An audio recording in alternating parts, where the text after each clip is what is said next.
Começa agora Descobrindo a Revista Espírita.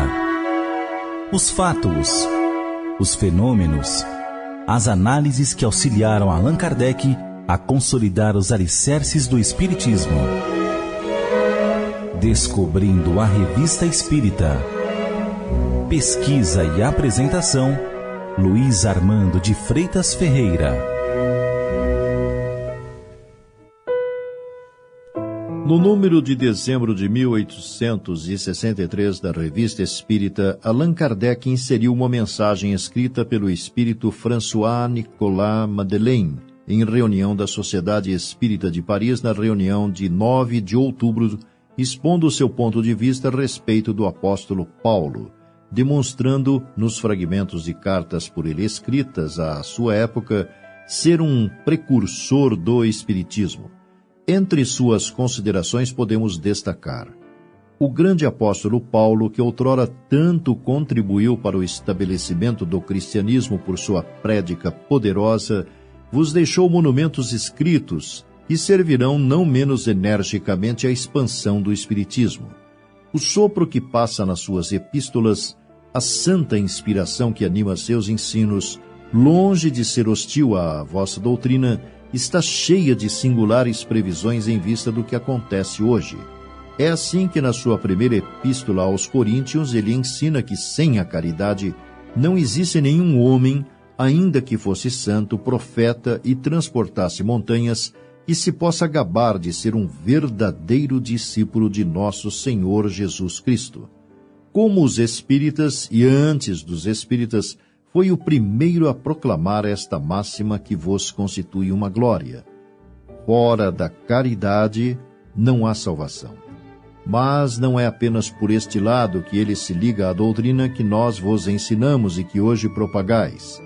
Com aquela alta inteligência que lhe era, tinha previsto o que Deus reservava para o futuro e, notadamente, essa transformação, esta regeneração da fé cristã, que sois chamados a assentar profundamente no espírito moderno, pois descreve na citada epístola e de maneira indiscutível as principais faculdades mediúnicas que chama os dons abençoados do Espírito Santo.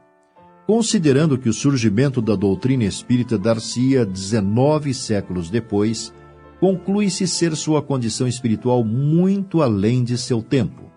Ao final da transcrição, por sinal, Allan Kardec inclui alguns trechos da primeira epístola aos Coríntios, referendando as palavras de François-Nicolas, como, por exemplo, nem toda a carne é uma mesma carne, mas uma certamente é a dos homens e a outra a dos animais, uma das aves e outra dos peixes, e corpos há celestiais e corpos terrestres. Mas uma é, por certo, a glória dos celestiais e a outra dos terrestres. Uma é a claridade do sol, onde a claridade da lua, outra a claridade das estrelas, e ainda há diferença de estrela a estrela na claridade. Ou ainda, é semeado o corpo animal, ressuscitará o corpo espiritual. Se há corpo animal, também há o espiritual, assim como está escrito. E por fim, mas digo isto, irmãos, que a carne e o sangue não podem possuir o reino de Deus, nem a corrupção possuirá a incorruptibilidade. Raciocinando sobre tais trechos, Kardec escreve: que pode ser este corpo espiritual que não é corpo animal, senão o corpo fluídico cuja existência é demonstrada pelo Espiritismo, o perispírito de que a alma é revestida após a morte? Com a morte do corpo, o espírito entra em confusão. Por um instante perde a consciência de si mesmo. Depois, recupera o uso de suas faculdades, renasce para a vida inteligente, numa palavra, ressuscitará com seu corpo espiritual. O último parágrafo, relativo ao juízo final, contradiz positivamente a doutrina da ressurreição da carne, pois diz: a carne e o sangue não podem possuir o reino de Deus. Assim, os mortos não ressuscitarão com sua carne e seu sangue, e não necessitarão reunir seus ossos dispersos, mas terão seu corpo celeste que não é corpo animal.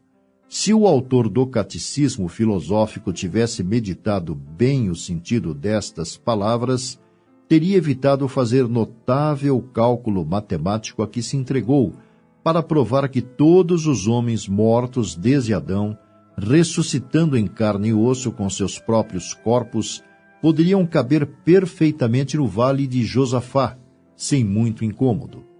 Assim, São Paulo estabeleceu em princípio e em teoria o que ensina o Espiritismo sobre o estado do homem após a morte. Mas São Paulo não foi o único a pressentir as verdades ensinadas pelo Espiritismo. A Bíblia, os Evangelhos, os Apóstolos, os pais da Igreja, delas estão cheias, de sorte que condenar o Espiritismo é negar as autoridades mesmas sobre as quais se apoia a religião. Atribuir todos os seus ensinamentos ao demônio é lançar o mesmo anátema sobre a maioria dos autores sacros.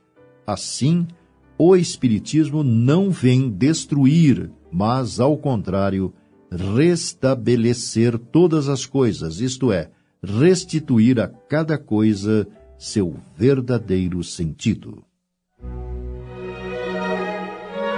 Você ouviu